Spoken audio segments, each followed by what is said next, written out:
जबसम्म लोकतन्त्र र संविधानमाथि खतरा रहिरहन्छ तबसम्म गठबन्धनको आवश्यकता र औचित्य रहन्छ, माओवादी केन्द्रका अध्यक्ष प्रचण्डको भनाई। 9 अर्ब रुपैयाँ कमिसनको आरोप सचिएको डाक्टर बाबुराम भट्टराईको खुलासा। निर्वाचन आयोगलाई पुष्पकमल दाहाल प्रचण्डको जवाब। कसले बाजा बजायो मलाई थाहा छैन। देशको संसदीय व्यवस्था गलत दिशातिर गइरहेको नेकपा माओवादी केन्द्रका नेता कृष्ण बहादुर महराको भनाई। केपी शर्मा ओलीले गर्दा संविधान सभामाथि तरबार झुन्डिएको शहरी विकास मन्त्री मेटमणि चौधरीको आरोप। नेकपा एमालेमा नवप्रवेशीहरूलाई प्राथमिकता, वाम तालमेल भन्नेहरूलाई रिङबाटै गरिदिए ओलीले आउट। घोषणापत्र बनाउने क्रममा लाकुरी भन्ज्याङमा केपी शर्मा ओलीको रिफ्रेसमेन्ट। सत्तारूढ दल गठबन्धनले 7वटै प्रदेशहरूमा संयुक्त नेता कार्यकर्ता भेला गर्दै डडेलधुरामा नेकपा एस र काङ्ग्रेस बीपी बीच चुनावी तालमेल। प्रधानमन्त्री देउबालाई ठुलो धक्का। विपदका कारण कक्षा 12का 27 विद्यार्थीको परीक्षा केन्द्र जुम्लामै कायम। जनतालाई मालिक बनाउने गरी काम गर्ने नेपाली काङ्ग्रेसका वरिष्ठ नेता रामचन्द्र पौडेलको ठोकुवा। नेकपा एमाले उम्मेद्वार बद्री मैनालीले बाँडे पैसा। निर्वाचन आयोगले सोध्यो स्पष्टीकरण। विश्वव्यापी भोकमारीको सूचीमा भारत नेपालभन्दा पछाडि 81औं स्थानमा नेपाल। भारत कतिमा छ त सम्पूर्ण जानकारी। निर्वाचन आचार संहितामा कडाई गर्न प्रमुख निर्वाचन आयुक्त थपलियाको निर्देशन। अबको निर्वाचन केपी शर्मा ओलीकी देउबालाई प्रधानमन्त्री बनाउने भन्ने लडाईँ भएको ईश्वर पोखरेलको भनाई। कर्णाली प्रदेशमा बाढी पहिरोले 10,500 नागरिक घरबार विहीन। र पुष्पकमल दाहाल प्रचण्ड र राउत सहित 6 जनासँग निर्वाचन आयोगले माग्यो स्पष्टीकरण। यी नेताको हुन सक्छ उम्मेदवारी नै खारेज। उता पल्साहाबारे आयो निकै ठुलो खबर। सन्दीप लामिछानेलाई के भन्यो त, यसबारे सम्पूर्ण जानकारी। अब हेर्नुहोस् पुरा समाचार।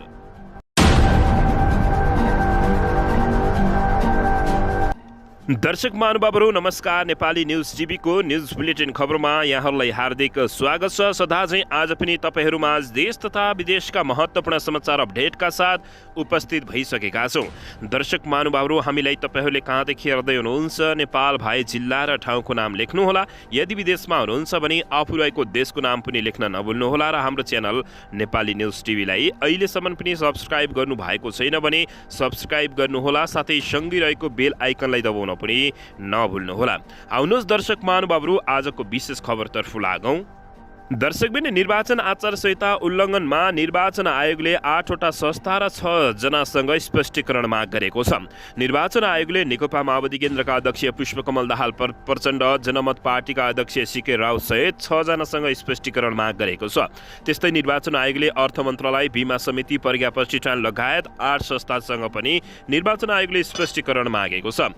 स्पष्टीकरण मागेकाहरूमध्ये पुष्पकमल दाहाल प्रचण्ड अध्यक्ष नेपाल कम्युनिस्ट पार्टीबाट, चन्द्रकान्त राउत अध्यक्ष जनमत पार्टी, जलान्धर सिंह जयसवार नगर प्रमुख पाँचदौरा नगरपालिकाबाट लगायत गरी शीर्ष नेताहरूलाई दर्शक महानुभावहरू 6 जना नेता तथा संस्थाहरूलाई निर्वाचन आयोगले स्पष्टीकरण सोधेको छ। दर्शकबिन, आउनुहोस् यसैबीच अर्को समाचारतर्फ लागौँ। नेकपा एमालेका वरिष्ठ उपाध्यक्ष ईश्वर पोखरेलले डेङ्गु महामारी नियन्त्रण गर्न शेरबहादुर देउवा नेतृत्वको वर्तमान सरकार असफल भएको बताएका छन्। हिजो काठमाडौँको क्षेत्र नम्बर 5 निर्वाचन परिचालन कमिटीको पूर्ण बैठकलाई सम्बोधन गर्दै उनले डेङ्गु नियन्त्रणका लागि वर्तमान सरकार उदासीन र असफल भएको भन्दै चिन्ता व्यक्त गरेका छन्। दर्शकबिन, यसैबीच अबको निर्वाचन केपी शर्मा ओली प्रधानमन्त्री कि देउवालाई प्रधानमन्त्री बनाउने लडाईँ भएको समेत उनले बताएका हुन्। आफूहरूको पालामा कोरोना महामारी नियन्त्रणका लागि गरिएका प्रयासबारे जानकारी दिँदै उनले नेपालमा कोरोना परीक्षण गर्ने कुनै ल्याब नहुँदा पनि केपी शर्मा ओली नेतृत्वको सरकारले 88वटा कोरोना परीक्षण केन्द्र स्थापना गरेको जानकारी दिँदै वरिष्ठ उपाध्यक्ष पोखरेलले अबको निर्वाचन केपी शर्मा ओलीलाई प्रधानमन्त्री बनाउने कि शेरबहादुर देउवालाई बनाउने भन्ने लडाईँको रूपमा बुझ्नुपर्ने समेत उनले बताएका छन्। नेकपा एमालेसँग जनताको चाहना पूरा गर्ने सपना र योजना रहेको, तर गठबन्धनसँग कुनै सोच, योजना, दृष्टिकोण, भविष्य र गन्तव्य नरहेको उनले ठोकुवा गरेका छन्। दर्शकबिन, यसैबीच आउनुहोस् अर्को समाचारतर्फ लागौँ। नुवाकोट क्षेत्र नम्बर 1बाट नेकपा एमालेका उम्मेद्वार बद्री मैनालीले मतदातालाई पैसा बाँडेको भन्दै निर्वाचन आयोगले स्पष्टीकरण सोधेको छ। औषधि उपचारको बहानामा नगद वितरण गरेको र उक्त कार्य निर्वाचन आचार संहिता 2079 विपरीत भएको भन्दै परेको उजुरीका आधारमा निर्वाचन आयोगले मैनालीसँग स्पष्टीकरण सोधेको छ। आयोगका सहप्रवक्ता कमल भट्टराईले दिएको जानकारी अनुसार मैनानीलाई 3 दिनभित्र स्पष्टीकरण पेश गर्न भनिएको छ। त्यस्तै आचार संहिता विपरीत कार्य गरेको ठहर गर्दै आयोगले नेकपा माओवादी केन्द्रका अध्यक्ष पुष्पकमल दाहाल प्रचण्ड लगायतका व्यक्ति तथा संस्थालाई पनि स्पष्टीकरण सोधेपछि उनीहरूको उम्मेदवारी पनि खारेजी हुन सक्ने बताइएको छ। दर्शकबिन यसैबीच आउनु सरको समाचारतर्फ लागौँ। नेपाली काङ्ग्रेसका वरिष्ठ नेता रामचन्द्र पौडेलले जनतालाई मालिक बनाउने गरी काम गर्ने सपना रहेको बताएका छन्। ब्यास नगरपालिका बारेस्थित कमला बारीमा आज आयोजित कार्यकर्ता भेटघाट कार्यक्रममा उनले सङ्घीय लोकतान्त्रिक गणतन्त्रको रक्षा गर्दै देशमा सुशासन कायम गर्नु अहिलेको मुख्य लक्ष्य भएको बताएका छन्। दर्शकबिन यसैबीच आउनु सरको समाचारतर्फ लागौँ। आसन्न प्रतिनिधि सभा र प्रदेशसभाको निर्वाचनमा नेकपा एकीकृत समाजवादी डडेलधुरा र नेपाली काङ्ग्रेस बीपी बीच तालमेल हुने भएको छ। यो सँगै प्रधानमन्त्री देउबालाई धक्का लागेको छ। शनिबार पत्रकार सम्मेलन गर्दै दुवै पार्टीले मङ्सिर 4 गते हुने निर्वाचनमा संयुक्त रूपमा होमिने जनाएका छन्। प्रतिनिधि सभामा 1 र प्रदेश सभामा 2 वटा निर्वाचन क्षेत्र रहेको डडेलधुरामा नेपाली काङ्ग्रेस बीपीले प्रतिनिधि सभामा कर्णबहादुर मल्ललाई उम्मेद्वार बनाएको छ। सत्तारूढ दल गठबन्धनबाट सन्तुष्ट नेकपा यसका नेता डाक्टर तारा जोशीले पार्टी परित्याग गर्दै स्वतन्त्र उम्मेदवारी दिएका छन्। पार्टी परित्याग गरे पनि जोशीलाई नेकपा यसले डडेलधुराले समर्थन गरेको छ। जस अनुसार नेकपा यसले काङ्ग्रेस बीपीसँग तालमेल गरेको हो। नेकपा यस र काङ्ग्रेस बीपीसँग 6 बुँदे चुनावी समझदारी भएको एकीकृत समाजवादी जिल्ला अध्यक्ष कविन्द्र विष्टले जानकारी दिएका छन्। यसअघि नेकपा एमाले डडेलधुरासँग पनि चुनावी मोर्चाबन्दी हुने भने तापनि शुक्रबार एक प्रेस विज्ञप्ति जारी गर्दै नेकपा एमाले डडेलधुराले काङ्ग्रेस बीपीसँगको चुनावी गठबन्धन भङ्ग गरेको जानकारी दिएको थियो। दर्शकबिन यसैबीच आउनु सरको समाचारतर्फ लागौँ। प्रतिनिधि सभा सदस्यको टिकटतिर लागेकै कारण राष्ट्रिय सभा सदस्य पद गुमाएका खिमलाल भट्टराई अहिले नेकपा एमालेका उम्मेद्वार जिताउने अभियानमा खटिएका छन्। दर्शकबिन नेकपा एमालेमा नवप्रवेशीलाई प्राथमिकता दिइएको छ भने वाम तालमेल भन्नेहरूलाई केपी शर्मा ओलीले रिङ आउट नै गरिदिएका छन्। यसैबीच दर्शक महानुभावहरू रूपन्देहीको क्षेत्र नम्बर 5 मा खिमलाल भट्टराईलाई नेकपा एमाले चुनावी परिचालन कमिटीको कमान्डर बनाएको छ। चुनाव परिचालनको नेतृत्व लिएको नेकपा एमाले उम्मेद्वार वासुदेव घिमिरेलाई जिताउन भट्टराईको मूल्य दायित्व रहेको छ। जबकि केही दिन अगाडिसम्म उनी आफै यो क्षेत्रको निर्विरोध उम्मेद्वार थिए। नेकपा एमाले पोलिट ब्युरो सदस्य भट्टराईको नाम निर्वाचन क्षेत्रीय कमिटी, जिल्ला कमिटी र प्रदेश कमिटीले सर्वसम्मत रूपमा एकल सिफारिस गरेको थियो। तर उम्मेदवारी दर्ता हुने 23 असोजमा घिल्लो साँझ उनको निर्वाचन क्षेत्रबाट तिलोत्तमा नगरका पूर्व मेयर वासुदेव घिमिरेले टिकट पाएका थिए। आफ्नो टिकट घिमिरेले खोज्छन् भन्ने भट्टराईको कल्पना समेत गरेका थिएनन्। दर्शकबिन यसैबीच नेकपा एमालेमा नवप्रवेशीहरूलाई केपी शर्मा ओलीले प्राथमिकता दिएर टिकट दिएका छन्। तर वाम तालमेल भन्नेहरूलाई रिङ आउट नै गराइदिएका छन्। दर्शकबिन यसैबीच आउन सरको समाचारतर्फ लागौँ। नेकपा माओवादी केन्द्रका अध्यक्ष तथा गोर्खा 2 का उम्मेद्वार पुष्पकमल दाहाल प्रचण्डले संविधान, लोकतन्त्र र परिवर्तन रक्षाका लागि बनाइएको गठबन्धन भएकाले लोकतन्त्र र संविधानमाथि खतरा रहेसम्म गठबन्धनको आवश्यकता र औचित्य पनि रहने बताएका छन्। शनिबार गोर्खामा आयोजित उम्मेद्वारको परिचालनात्मक तथा अगुवा कार्यकर्ता अभिमुखीकरण कार्यक्रमलाई सम्बोधन गर्दै उनले संविधानको रक्षा, राजनीतिक स्थायित्व र समृद्धिको निमित्त गठबन्धन, राष्ट्रियताको निम्ति गठबन्धन भन्दै आफूले गठबन्धन निर्माण बनाएको बताएका छन्। यो निर्वाचनका लागि बनाइएको गठबन्धन थिएन उनले भनेका छन्। उनले तत्कालीन प्रधानमन्त्री केपी शर्मा ओलीले गरेका 2 पटक प्रतिनिधि सभा विघटन लक्षित गर्दै भने संविधान घोषणा भएको केही वर्ष नबित्दै त्यस संविधानमाथि प्रहार गर्ने त्यही लोकतन्त्र जो सबै मूलभूत राजनीतिक शक्तिहरू मिलेर ल्याएको लोकतन्त्रमाथि प्रहार गर्ने र देशलाई फेरि निरङ्कुशतातर्फ र अराजकतातिर धकेल्ने दुस्साहस भए त्यस किसिमको दुष्प्रयासको विरुद्धमा आफू सडकमा जानुपर्ने अवस्था सृजना भएको र आफू त्यस विरुद्धमा खडा भएको उनले बताएका छन्।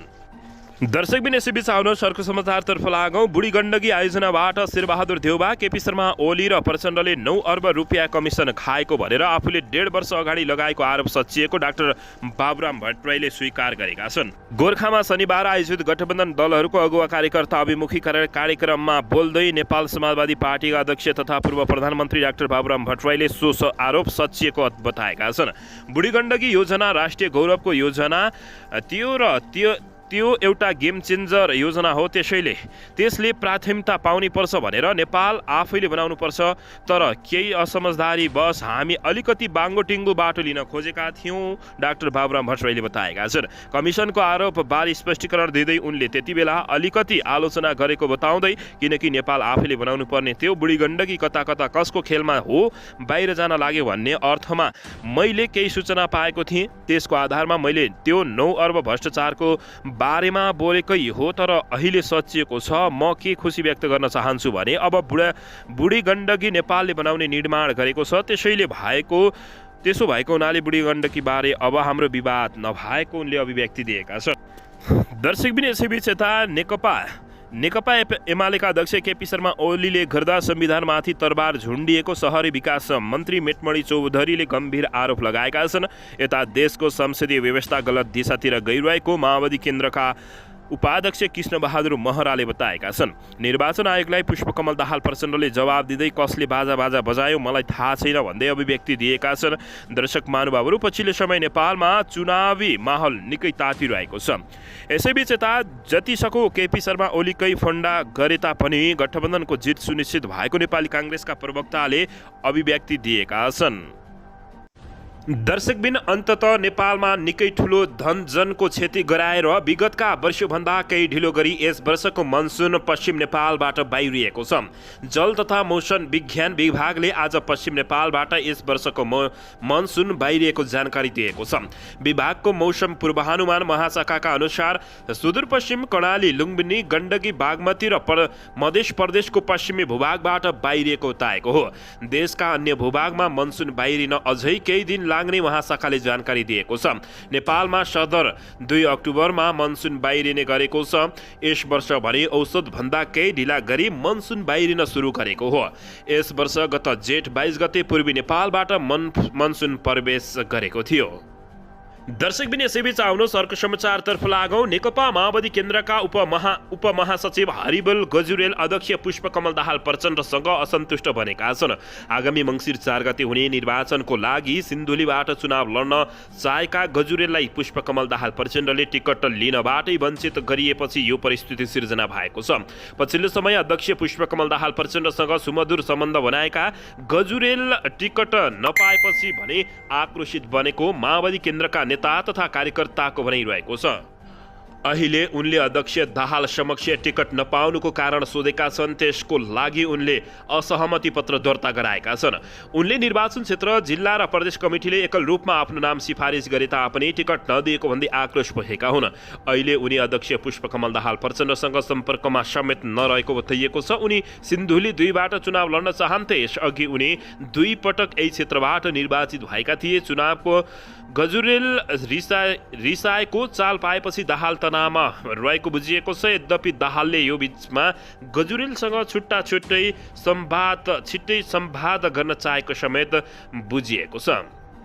दर्शकबिन यसैबीच आउनुहोस् अर्को समाचारतर्फ लागौँ। डडेलधुराबाट प्रतिनिधि सभामा उम्मेदवारी दिएका सागर ढकाललाई रवि लामिछाने नेतृत्वको राष्ट्रिय स्वतन्त्र पार्टीले समर्थन गर्ने भएपछि प्रधानमन्त्री शेरबहादुर देउवा तनावमा परेका छन्। प्रधानमन्त्री एवं नेपाली काङ्ग्रेसका सभापति शेरबहादुर देउवा विरुद्ध स्वतन्त्र उम्मेदवारी दिएका सागर ढकाललाई निशर्त समर्थन गरिएको सो पार्टीले जानकारी दिएको छ। राजनीतिलाई आजीवन पेसा बनाएकाहरू, पटक पटक परीक्षण भइसकेकाहरूको बदलामा नयाँ र योग्यलाई राजनीतिमा प्रवेश गराउने कुरामा राष्ट्रिय स्वतन्त्र पार्टी सधैँ सकारात्मक रहेको भन्दै डडेलधुरामा सुई निर्वाचन चिन्ह लिएर चुनावी प्रतिस्पर्धामा रहेका ढकाललाई समर्थन गर्ने निर्णय गरिएको पार्टीको आधिकारिक पेजमा उल्लेख गरिएको छ। राजनीतिक सिन्डिकेट तोड्ने अभियानमा सागर ढकालहरूको राजनीतिमा प्रवेश र हिम्मत मात्रैले पनि विशेष अर्थ राख्ने गरेको छ उनले बताएका छन्। यस्तोमा बहालवाला प्रधानमन्त्रीका विरुद्धमा निर्वाचनमा होमिनु भएका सागर ढकालको कदमको प्रशंसा गर्दै डडेलधुरामा सिरिन्ज सुई निर्वाचन चिन्ह लिएका सागर ढकाललाई राष्ट्रिय स्वतन्त्र पार्टीले निशर्त समर्थन गर्दछ। राष्ट्रिय स्वतन्त्र पार्टीको आधिकारिक फेसबुकमा लेखिएको हो। दर्शकबिन गुल्मीका इन्जिनियर सागर ढकाल डडेलधुरामा चुनाव लडिरहेका छन्। सिरिन्ज निर्वाचन चिन्ह पाएका सागर अहिले जिल्लाको भित्री मधेसमा पर्ने परशुराम नगरपालिका र अलिताल गाउँपालिकाका मतदातामाझ पुगिरहेका छन्। प्रतिनिधि सभातर्फ एक मात्रै निर्वाचन क्षेत्र रहेको डडेलधुरामा प्रधानमन्त्री एवं नेपाली काङ्ग्रेसका सभापति शेरबहादुर देउवा सहित 8 जना उम्मेद्वार रहेका छन्। 2वटा क्षेत्र रहेको प्रदेशसभामा 12 जनाको उम्मेदवारी रहेको छ। दर्शकबिन यसैबीच यता नाबालिग किशोरी बलात्कारको आरोप लागेका क्रिकेटर सन्दीप लामिछानेले यतिखेर महानगरी प्रहरी वीरत गौशालामा छन्। उनी हिरासतमा बसेको 9 दिन बितिसकेको छ। त्यसो त जिल्ला अदालत काठमाडौँले बिहिबार थप 5 दिन अर्थात् कार्तिक 1 गतेसम्म उनलाई हिरासतमा राख्न अनुमति दिएको छ। यसअघि पहिलो पटक 7 दिन हिरासतमा राख्न अनुमति दिएको थियो। उनी अझै कति दिनसम्म हिरासतमा बस्छन् एकिङका साथ भन्न नसक्ने अवस्था रहेको छ। प्रहरीले कानुन त कुनै पनि अभियुक्तलाई अनुसन्धानको क्रममा केस हेरेर हिरासतमा राख्न सक्छ। बलात्कारको केसमा प्रहरीले पक्राउ गरेको दिनदेखि 24 दिनभित्र सरकारी वकिल कार्यालय हुँदै केस अदालतमा पुर्याउन पर्ने हुन्छ। असोज 20 गतेदेखि 24 दिन अर्थात् कार्तिक 12 गतेसम्म प्रहरीले अनुसन्धान प्रतिवेदन सरकारी वकिल कार्यालयमा पेश गर्नुपर्छ। अनुसन्धान अगाडि नै सकिएको खण्डमा चाँडै फाइल बुझाउन पनि सकिन्छ। सन्दीप पक्षका वकिलले जतिसक्दो चाँडो अनुसन्धान सकेर फाइल बुझाउन दबाब दिइरहेका छन्। उनका फ्यानहरू पनि सन्दीप धेरै दिन हिरासतमा बसेको हेर्ने मुडमा छैनन्। त्यसैले अदालतमा हाजिर भएका सन्दीपले पनि चाँडो अनुसन्धान सकेर फाइल बुझाउन माग गरिरहेका छन्। अदालतमा मुद्दा पुगेपछि मात्र सन्दीप विरुद्ध लागेको आरोप पुष्टि हुने वा नहुने प्रश्टिने छ। त्यसैले धेरैको चासो अहिलेको अदालत नै रहेको जानकारी प्राप्त भएको छ। दर्शकबिन यसैबीच आउनु सरको समाचारतर्फ लागौँ। डोटीमा पूर्व मन्त्री समेत रहेका प्रेमबहादुर आलेलाई स्वतन्त्र उम्मेद्वारले चुनौती दिएका छन्। डोटीबाट प्रतिनिधि सभा सदस्यका लागि नरेन्द्र खड्काले स्वतन्त्र उम्मेदवारी दिएर चुनावी मैदानमा उत्रिएका छन्। खड्का मैदानमा आएपछि सहजै जित्ने आशामा रहेका सत्तारूढ दल गठबन्धनका उम्मेद्वार आलेका लागि भारी पर्ने सम्भावना देखिएको छ। डोटीमा एकीकृत समाजवादीका नेता आलेलाई गठबन्धनले आफ्नो सशक्त उम्मेद्वारका रूपमा खडा गरेको छ। प्रधानमन्त्री तथा नेपाली काङ्ग्रेसका सभापति देउबाका विश्वासपात्र मानिएका काङ्ग्रेस सुदूरपश्चिमका सभापति वीरबहादुर बोलायरले डोटीबाट आफू गठबन्धनको उम्मेद्वार बन्ने रटन लगाएका थिए। तर देउबाले आलेलाई डोटी जिम्मा लगाएर बोलायरलाई कैलाली 4 मा झर्न भनेका थिए। त्यसपछि आले त्यहाँ गठबन्धनका एकल उम्मेद्वार बनेका छन्। अहिले आले लगायत अन्य दल तथा स्वतन्त्र उम्मेद्वारहरू पनि चुनावी तयारीमा जुटिरहेका छन् भने एकीकृत समाजवादीका नेता आलेसँग डोटीबाट नेकपा एमालेकी गौरी ओली पनि प्रतिस्पर्धामा छिन्। यसैबीच ओलीसँगै स्वतन्त्र उम्मेद्वार खड्काले पनि चुनावी माहौल बनाएपछि आलेलाई धक्क लाग्ने आकलन समेत गरिएको छ। दर्शकबिन धरान उपमहानगरपालिकाका प्रमुख मेयर हर्क साम्पाङले काठमाडौँ महानगरपालिकाको ज्याजती भोगेकी शर्मिला तामाङलाई सहयोग गर्ने घोषणा गरेका छन्। सामाजिक सञ्जालमा सन्देश र फोटोसहित पोस्ट गर्दै हर्क साम्पाङले आफ्नो 1 महिनाको तलब सहयोग गर्ने उनले घोषणा गरेका हुन्। उनले सामाजिक सञ्जालमा लेखेका छन्, यी बहिनी को हुन्, यिनलाई मेरो 1 महिनाको तलब पठाइदिने घोषणा गर्दछु, जय मान्छे भनेर उनले अभिव्यक्ति दिएका छन्। सडकमा व्यवसाय गरिरहेकी लमजुङकी शर्मिला तामाङलाई नगर प्रहरीले हटाएको थियो। छोराको पालन पोषण र आफ्नै हातभित्र राखिएको स्टिलको रड झिक्नका लागि शर्मिलाले ठेलागाडामा चना चटपटी व्यापार गर्दै आएकै थिइन्। कसैले सहयोग गरेर किनेको ठेलामा सानो व्यापार गरेर उनले छोराको पालन पोषण र दैनिक गुजारा चलाउँदै आएकी थिइन्। केही वर्ष अगाडि दुर्घटनामा परेर अपरेसन गर्दा उनको हातभित्र स्टिल राखिएको छ। त्यो स्टिल झिक्नुपर्ने 2 वर्ष अघि नै थियो, तर रकम अभावका कारण झिक्न सकेकी छैनन्। बिहिबार काठमाडौँ महानगरपालिका नगर प्रहरीले लछार पछार गर्दै उनको ठेला खोसिदिएको थियो।